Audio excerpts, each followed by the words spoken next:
Welcome to Sweet Life Beat Life. We hope this video helps. You're starting now? First, verify available storage in settings so you can judge impact. Close background apps from recent or app info and force stop memory hogs. This immediately frees RAM and reduces swap.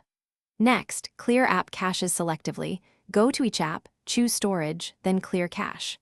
Once done, perform a safe reboot or power cycle to flush transient processes and page cache. That helps the system reclaim kernel buffers and improves responsiveness without deleting personal data. Now focus on persistent memory consumers. Open storage and sort apps by size, then uninstall ones you no longer need. That reclaims both storage and associated caches.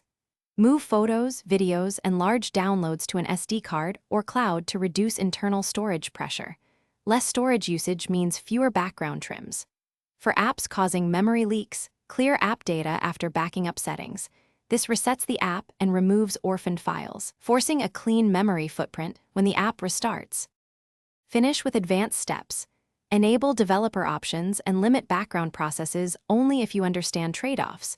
This reduces concurrent RAM use, but can break multitasking. If storage corruption or persistent memory issues remain, back up everything and perform a factory reset. That resolves deep system-level leaks. If something goes wrong, boot into safe mode to verify whether a third-party app causes the problem. Uninstall recent installs. Make sure to restore selectively and monitor system memory after each change. Thanks for watching. Consider subscribing if we helped you.